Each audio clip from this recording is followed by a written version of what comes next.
How to do Funimation.com/activate Samsung TV. On your Samsung TV, launch the Funimation app from the Apps section.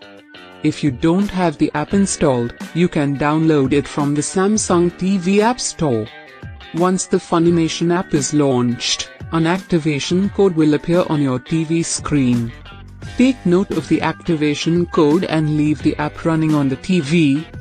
On your computer or mobile device, go to www.funimation.com/activate and sign into your Funimation account or create a new account if you don't already have one.